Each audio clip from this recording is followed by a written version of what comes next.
Supporting your root chakra. How do you support your root chakra in its upgrades, in its activations, to maintain healthy tribes, community, healthy familiars, okay? A healthy team. Those who have come to build with you, those who have come to restructure with you, those who have come to create new empires with you.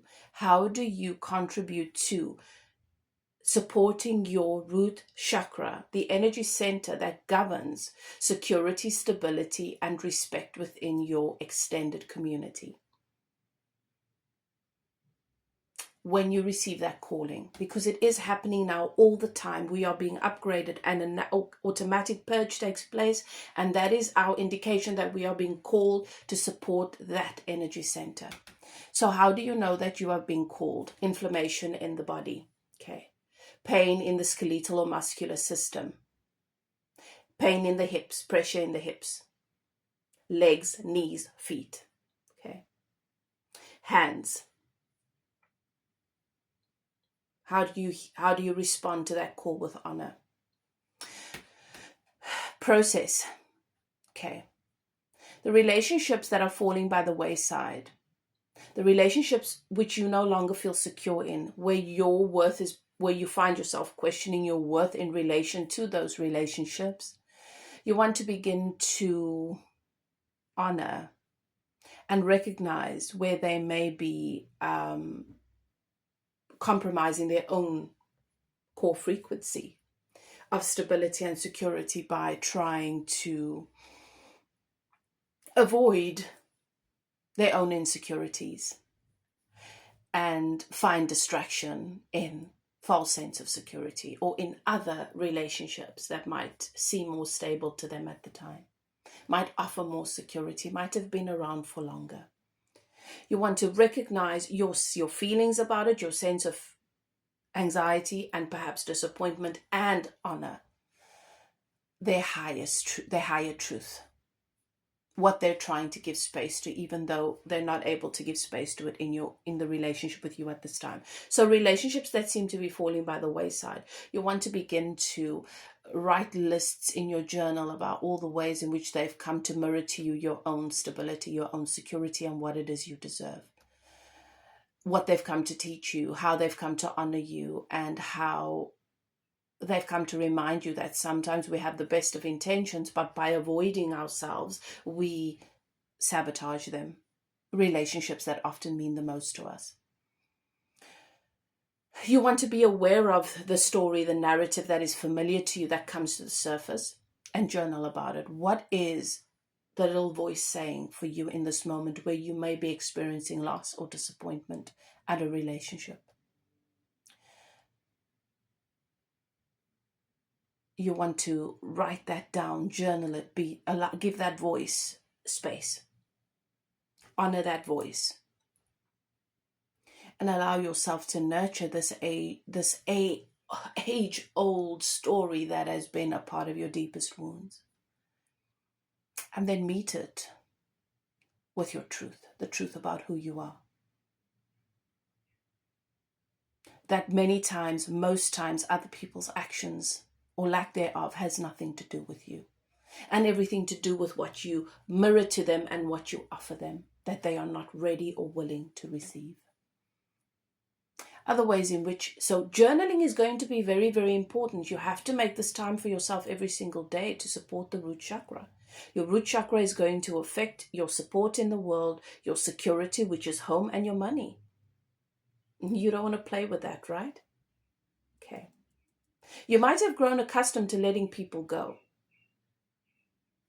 but there are other relationships in your life that are also affected by your root chakra. So, your diet. You want to bring more red foods into your diet during this time. You want to bring your proteins, your meats, okay? Your irons, more red fruits and vegetables, okay? You want to bring that into your diet at this time. And as you prepare these meals in your kitchen, you want to hold on to the intention, the frequency of stability and security and respect for that which you are going to feed your body and that which you infuse into the world. Your intention is powerful, and where you maintain your focus while you prepare your meal is important to activate the nourishment, the nutrition, the value, the minerals, and the medicine in the food. Make your tomato juices, your red juices, and your red drinks at this time, your beetroots. A red light might be very, very beneficial to you in the bedroom. Okay, wearing some red perhaps on the nails, red lipstick, red color, a red scarf, red in your clothing items as you move through your day. The frequency of the color is not just a pointless thing.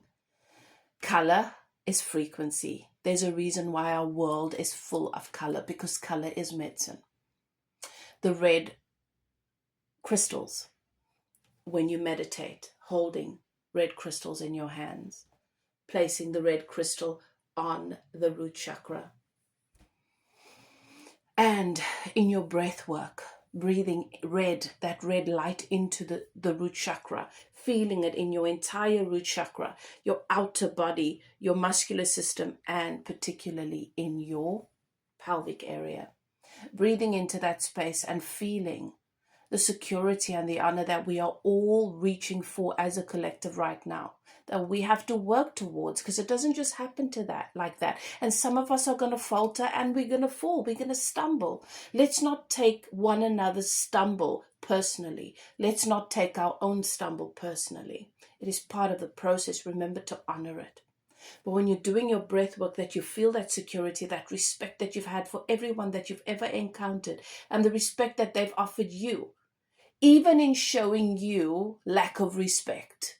Because of their willingness to mirror that, you have given space to greater, deeper levels of respect. So your breath work, incorporate all of your tools, beloved. Okay? Your red candle during rituals and process work.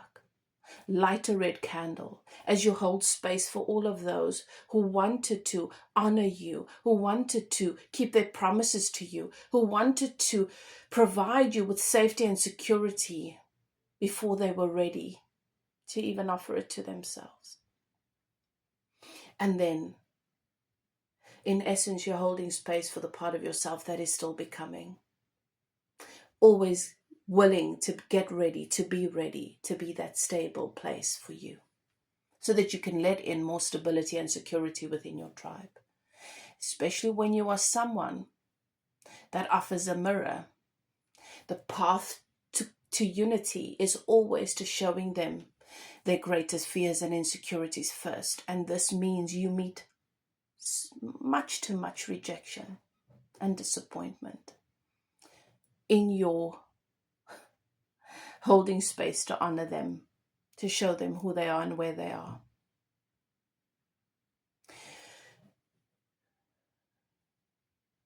The angels step forward. I can see them. For those of you who resonate with this message right now. So, support yourself at this time. And when you feel inflammation in your body, pain in the body, your response is to breathe into that space, to breathe that beautiful light into that space, and to say, I am here. We are secure. We are not falling apart. And I love you. I love you for your strength. I love you for holding me, body, through so much. And even when you are not perfect, I love you. It is a call to loving your body even in its imperfection, because some of you have experienced great trauma through your bodies. And your body does not deserve to carry the weight or bear the brunt of that which others have done. So it's a call back to loving all of who you are, to releasing the anxiety, and you do that through being present in this moment and loving the goodness of your body. So those are ways in which you get to support your root chakra in its upgrade. Love and light. Take care.